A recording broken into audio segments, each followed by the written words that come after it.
All the Vaikuntha planets, all the Vishnu Murtis, they are eternal. But still Krishna is the original person. And simultaneously, everything is manifested in the spiritual realm. But Krishna is the cause of all causes. In the spiritual world, what to speak of the material world? So therefore there is no origin, no middle, and no end. And Krishna's glories are unlimited. Ananta says, you cannot describe all the glories of Krishna. Not possible.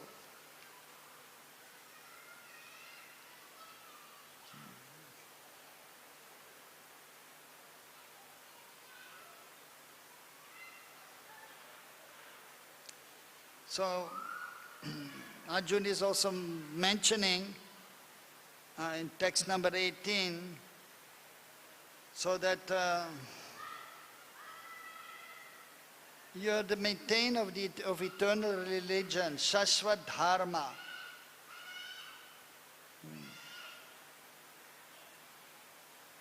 So that is my opinion, Arjuna is saying.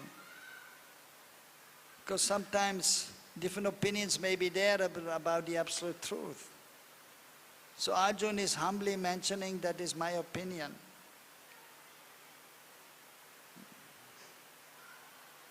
Dharman tu sakshat bhagavad pranitam. So that the Supreme Lord Himself, Krishna, by His will, the eternal principles of Dharma have manifested.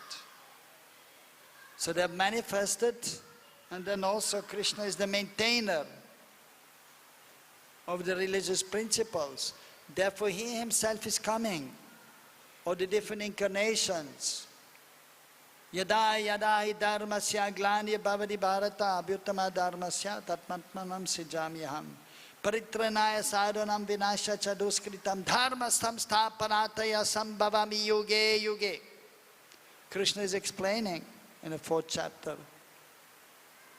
Whenever a religion is there, and then I come myself and establish a religion again. I have come to protect the devotees and destroy the demons.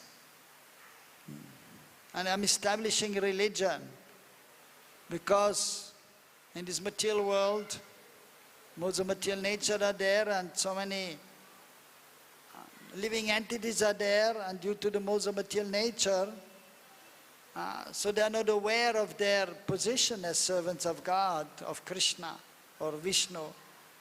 And especially due to the modes of material passion and ignorance, they are engaged in materialistic activities. And not according to the scriptures, adharma, irreligious activities. So therefore, Krishna Himself is coming and reminding everyone what to do and what not to do, and He's sending His representatives, different incarnations, and the pure devotees of the Lord. We're establishing a religion.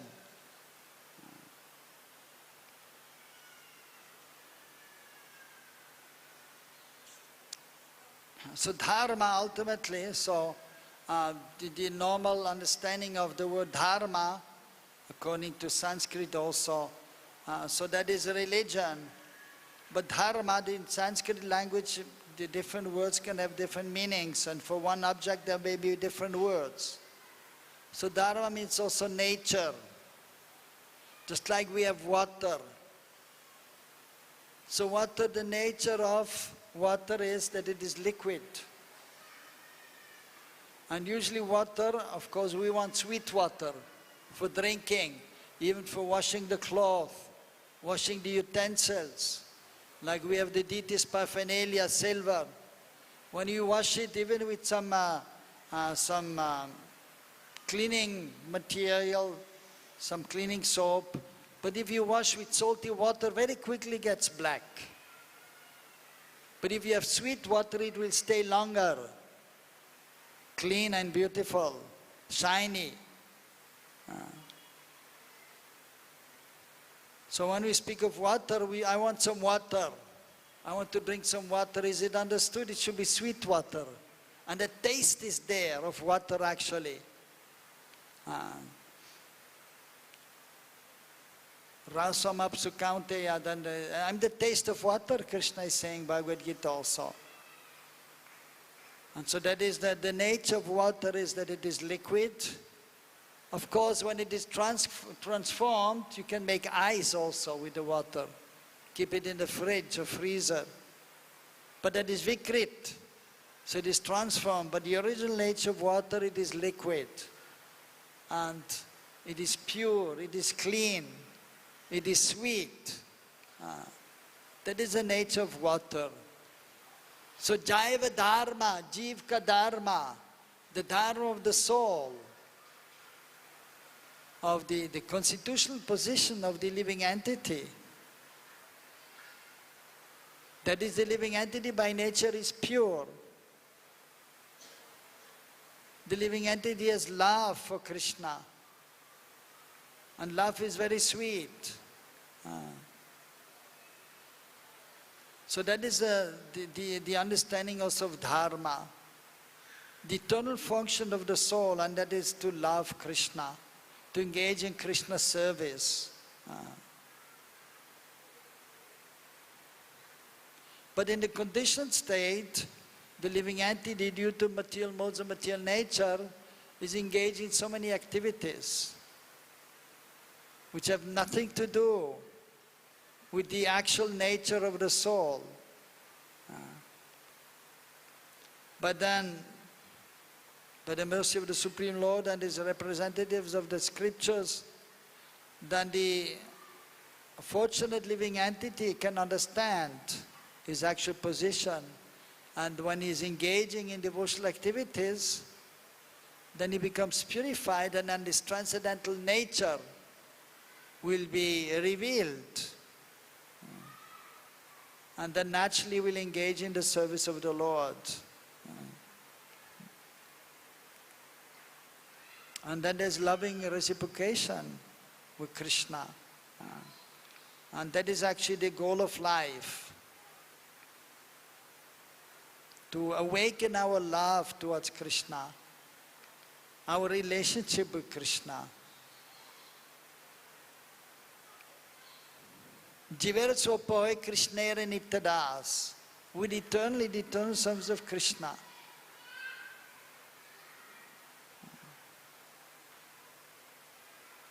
So we have to engage in the service of the Lord. And then there's a relationship. That the relationship is there, but it has to be awakened. By engaging in devotional service, then one becomes free from the modes of material nature. One becomes free from unwanted things in the heart, from contamination. So one has to cleanse the consciousness, especially by glorifying the Supreme Lord, by chanting the holy names. Hare Krishna, Krishna Krishna, Hare Hare, Hare Rama, Rama Rama, Hare Hare. Chetudarpanamajanam Bhava Mahadavagni Nivapanam Shreya Kairava Chandrika Vittaranam Vidavadu Jivanam Anandam Buddhivadanam Pratipadam Purnam Rittasadanam Sarvatma Snapanam Param Vijayate Sri Krishna Sankirtanam. Sri Chaitanya Mahaprabhu has written 8 verses. So the first one is of the Shikshashtakam is there. All glories Param Vijayate Sri Krishna Sankirtanam. All glories to the chanting of the holy names. But chanting the holy names, the chitta, the consciousness, which is like a mirror, darpan, cheto darpanamajanam. The consciousness, which is like a mirror, will be cleansed. It's cleansed by chanting the holy name. Marjanam. Just like if you have a mirror, and if you're not using for some time, then the mirror becomes dusty. But then you have to wipe it, and then you can see yourself. So the consciousness is, in conditional state, is not clean. But by chanting the holy names, by engaging in service, the consciousness becomes cleansed, and then one can see oneself. As spirit soul, one can see one's relationship with the Lord, one can see the Lord.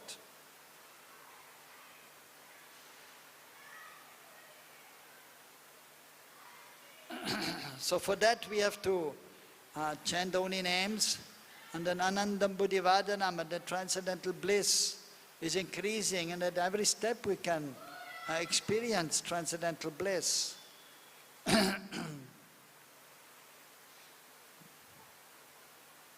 But then we have to also, of course, practice some detachment from this material world. Then we can become, by engaging devotional service and controlling the mind and the senses, and engaging only in spiritual activities, then one can become attached to Krishna, and then one can become detached from this material world.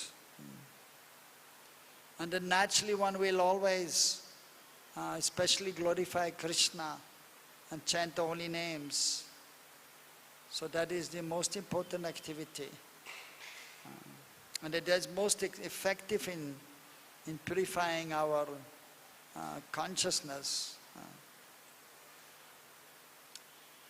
In regards also to glorification of the Lord, so like here, Arjuna is glorifying the universal form, which is one aspect of Krishna's manifestation in this world. But then as devotees, so we are actually, and even Arjuna, so he was very much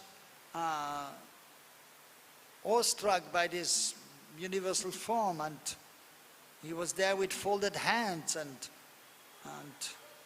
but then and it was definitely very amazing and wonderful, but then he was still longing to see Krishna's transcendental two-arm form. Even though he was also seeing the four-arm form, but the most beautiful form of the Supreme Lord is his natural two-arm form. So he wanted to see that form.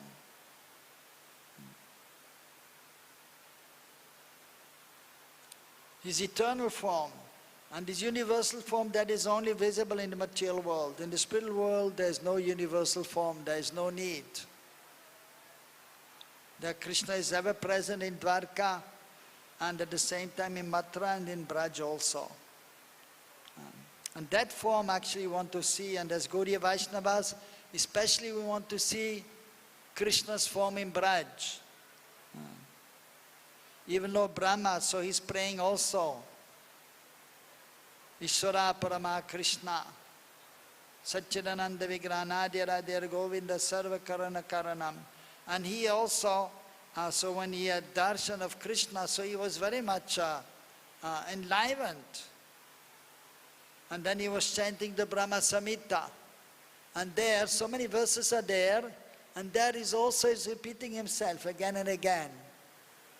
After that, so of course in the beginning, it's describing the spiritual world, Golok Vrindavan, and then he's saying these beautiful prayers. And the last line always ending, Govindam Adi Purusham Tamaham Bhajami. So one may say, why saying again, Govindam Adi Purusham Tamaham Bhajami? One time should be enough, no? But no. He just wants to also glorify Krishna, and just to make sure that everyone understands that Krishna, Govinda, who is also known as Govinda, giving pleasure to the senses, to the cows. Adi Purusha means the Adi Purush is the original person. Tamaham Bhajami, that Krishna I'm worshipping, Bhajami, I worship. Even for his own benefit, the devotee may again and again just emphasize that yes, I'm worshipping Krishna, I have to worship Krishna. And then yes, Krishna is the original person. Even when we do yajna for the pleasure of the Lord, fire sacrifice, we offer ghee or havan samagri, the grains, in the fire, and we chant different mantras, like even Brahma Samhita or Purusha Sukta is chanted. Purusha Sukta is also actually description of the universal form, and which is very famous, and which even the Gaudiya Vaishnavas are chanting. Even when Mahaprabhu in Mayapur, when he first time revealed that he is the Supreme Lord, when he went to the house of Shiva's Pandit, and then suddenly he sat on the Shingasan where the Shaligram Shila were kept. And then he revealed that is the Lord. And Shiva's Pandit was surprised, and then Mahaprabhu told him, bring all the devotees here. And then all the devotees came. And they were all in own reverence for a little while. And then Mahaprabhu also told them, you chant the Purusha Sukta prayers. And they all chanted, Sasra Shecha Purushaha Sasaksha Sahasrapacha Bhumim Vishwato Vritva Atyatishta Dashangulam Purushavedam Sarvam Yadbhutam Yatshabhavyam Bhutam Ritad Vasheshanaha, and so on. Sasra Shesha Purushaha, description of the universal form. And everyone understood that actually Mahaprabhu is the Supreme Lord. But then also they didn't want to see the universal form. They wanted to see Mahaprabhu only. And so we want to see Krishna only, ultimately. Shyama Sundar, who is performing his wonderful pastimes with his associates in Braj. That is the most beautiful form. And Krishna is our Prananath, the Lord of our life. And so our acharyas also have given many, many verses in glorification of Krishna, like this Krishna Ashtakam or Nandanandan Ashtakam. Our Krishna is glorified, and there is also many times repetition. If you see the different verses, and always you can see Krishna's beautiful form is described, and Krishna wearing Pitambara Vesh, yellow dhoti and yellow chadar, and Krishna is holding the flute, and he has a peacock feather in his hair, or the crown and mukut, because they want to see that again and again. We want to be reminded. So therefore we can glorify Krishna again and again, even so there is no harm in repetition.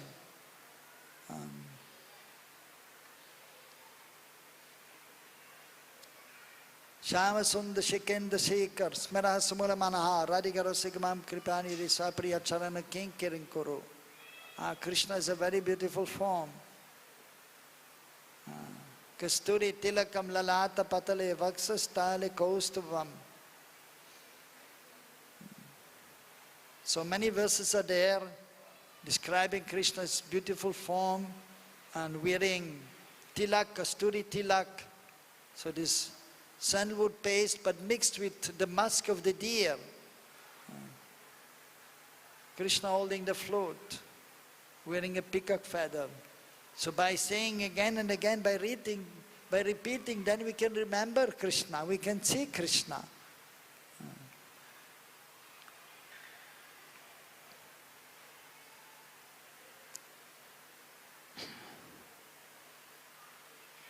So Arjuna also here due to wonder and ecstasy is again and again glorifying Krishna or the universal form, repeating himself. But that is not the flow, but rather it is a alankar, it is a beautiful decoration.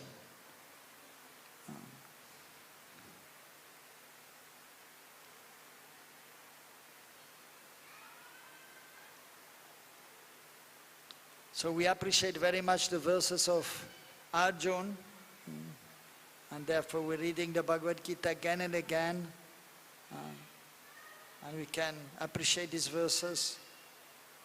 But as Gaudiya Vaishnavas, so we specifically glorify Krishna and Braj, and we chant prayers in glorification of Krishna, who is Govinda, the original Supreme Personality of Godhead.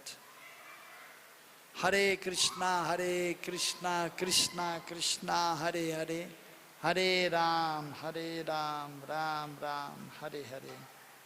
Any question?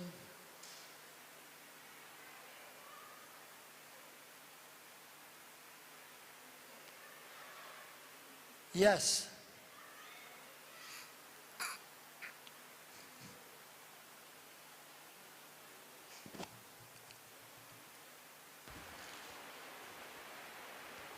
Hare Krishna Prabhuji. So we hear that free will. So what is the use of free will and how do you use it most perfectly? Yes, what is the use of free will? And how do we use it most perfectly? Very simple. So Krishna, he doesn't want to force us to serve him. Therefore, we have a little independence. Krishna is Swarat. Krishna can do whatever he wants. Swarat is fully independent. He can do whatever he likes. But we as servants of Krishna, as part and parcel of Krishna, we also have a little independence, a little free will. We have the choice either to serve Krishna or to serve Maya. Krishna doesn't say, you must serve me. Of course, he's suggesting to Arjuna that you surrender unto me, but he's not forcing. Even he told Arjuna, you should fight. I'm suggesting you to fight. And you remember me. But he's not forcing. Towards the end of Bhagavad Gita, he said, you do whatever you want. You have your choice. Either you fight or you go to the forest. But he had told him before, you cannot be in the forest and be like a sadhu because you are a kshatriya. You must fight. You cannot sit in the forest and do meditation. And then when you fight, you must fight for Dharma, for the right cause. You must fight, but that should be for the right cause. If there's a need only, otherwise if there's no need to fight, why you should fight? But for the right cause you have to fight because you are a kshatriya. And so, but then he didn't force him, he suggested to him. And then he told him, you can do as you wish. I'm not forcing you. But Arjuna understood, yes, what Krishna is saying is right. So that is there, so we have the choice. You may serve Krishna, you may serve Maya. That's your choice. Every second you can choose. Krishna or Maya. Every second you have the choice. It's your choice. So what is the best use of your how to use it properly? And very simple, you serve Krishna. You just continuously have to serve Krishna. And don't look towards Maya. Don't engage in sense gratification. So the free will has to be used in Krishna's seva. And that is a natural situation. But Krishna is not forcing. That is, the eternal associates of Krishna, they're always serving Krishna. And for them, it is natural. And they never want to enjoy in this material world. Not possible, because there's so much pleasure in serving Krishna. So much pleasure is there. But for the conditioned soul, even for the devotee practicing, now you're chanting Hare Krishna every day, you're chanting 16 rounds? Okay. Always thinking about Krishna? Trying, but not so easy, huh? Still sometimes we see Rasgula and then, okay, I eat Rasgula. But then you're supposed to remember Krishna also when you're eating Rasgula. But while you're eating Rasgula, oh, 1, 2, 3, then you may forget Krishna. So, but then we have to practice remembering Krishna and surrendering to Krishna.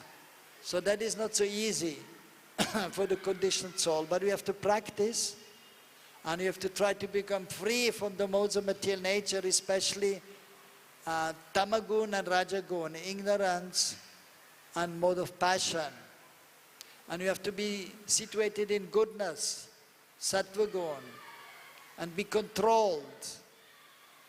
And then we can try to always remember Krishna, try to always engage the senses in Krishna's seva. That is a proper use of our free will. But Krishna is not forcing. He's giving you the choice. Every second you can choose. If you are intelligent, then you're serving Krishna. That's all, okay? And yes, give the microphone to Mataji.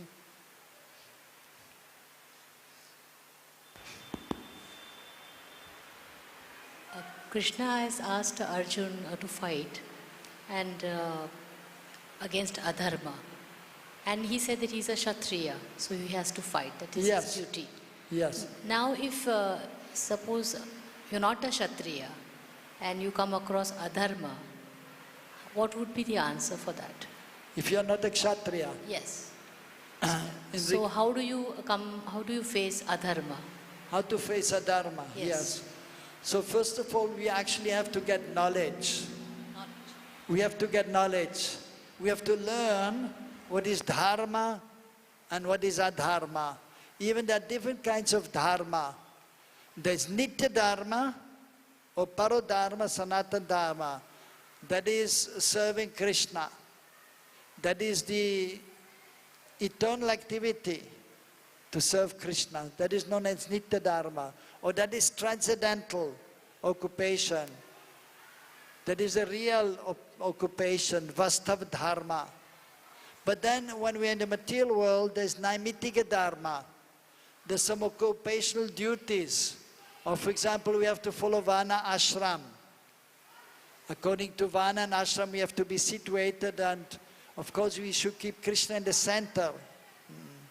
So, but Vana ashram, being a Brahmana, being a Kshatriya, that is only in this material world, having a particular body. So we act as a Brahmana, we act as a Kshatriya. Hare Krishna.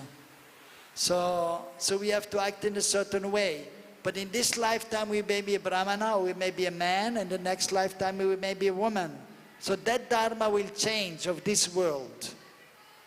As a man you have your duty, as a woman you have your duty. As a Brahmana one has one duty, as a Kshatriya you have another duty. But that is also according to scriptures, and that we have to follow also. But this is not eternal religious principle. That is temporary.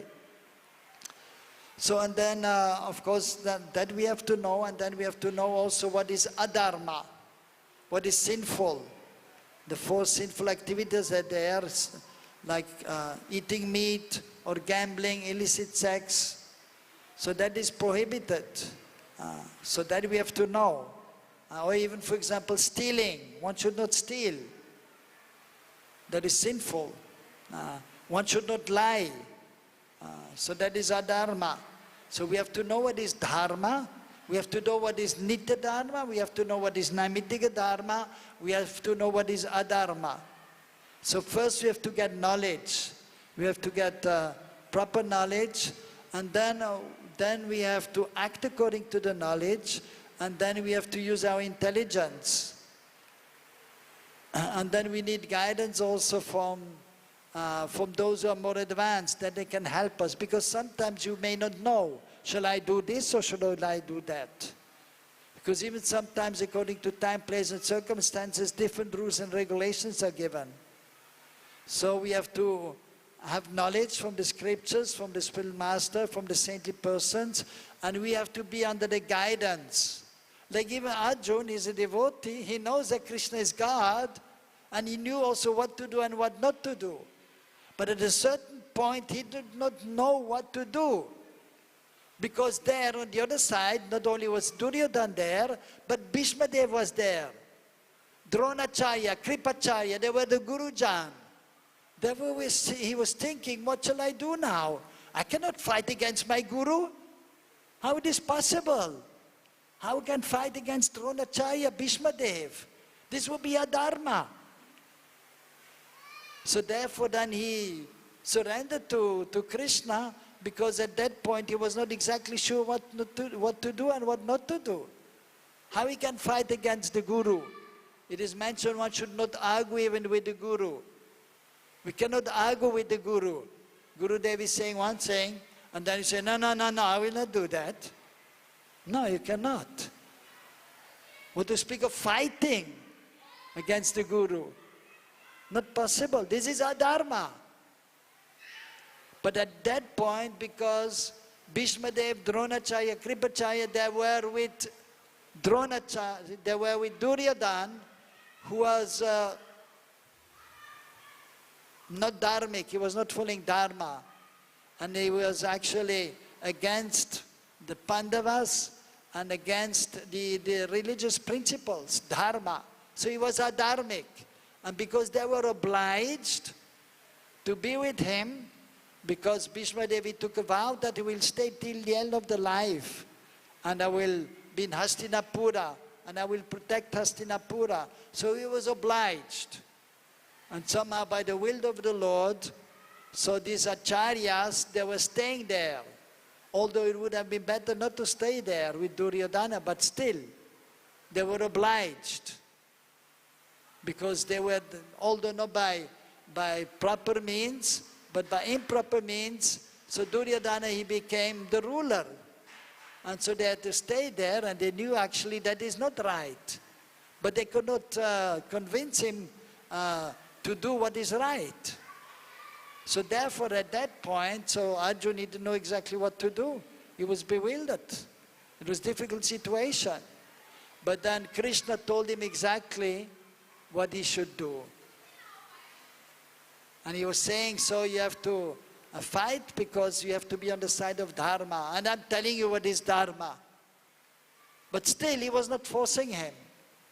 But he was telling him, you fight because it is the right cause. You have to fight for Dharma. And we have to drive away adharma. So like this. So therefore we have to be under the guidance of somebody who is experienced. And he will tell us what is proper and what is improper. So it depends on the circumstances, time, place and circumstances. So it's good to be under guidance, then we'll be able to be protected, and then we can proceed nicely. Okay? Hare Krishna. Anything else? Yes, last question.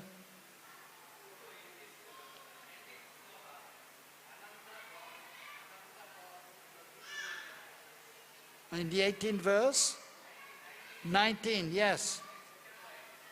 Ananta Bahum. Unlimited, yes. What? Yeah, in South India. Yes. Unlimited Padmanabh, yes. Ananta Padmanabh. Yeah, I have seen the temple also. Big murti of Vishnu and Ananta Shesh. Huh? No, it's not universal form, no. Huh? He's lying down. Vishnu is lying down on Ananta Shesh. Ananta Shesh, but you see the word Ananta has many meanings. So Ananta means unlimited in many ways. Here Ananta Bahu, it means so many arms. But here Ananta Shesh, so Shesh Nag also is a manifestation of Balaram. So it's a huge snake and it has many, many hoods. Also Krishna's name is Ananta, Ananta Krishna. Krishna is one, but when he's performing Rasa Leela, he's expanding himself. With so many gopis were there, Krishna expanded and he danced with all the gopis. Krishna, because Krishna is the source of everything. He's Yogeshwar, he can also expand himself in so many forms. Usually as one form is there, but he can expand even in Dwarka. In the morning he's there in the 16,108 palaces, but then he's going to the Sudharma Assembly Hall. The 16,108 form, they become one. And evening time again, 16,108 Dwarkadisha there. So Ananta Krishna, Ananta Padmanabh, they can manifest in so many ways. That is the meaning. Padmanabh, his navel is like a lotus flower. Yeah. So that is Vishnu. And all the forms of the Lord are Ananta. Okay? So here we have some prasadam also. Hare Krishna.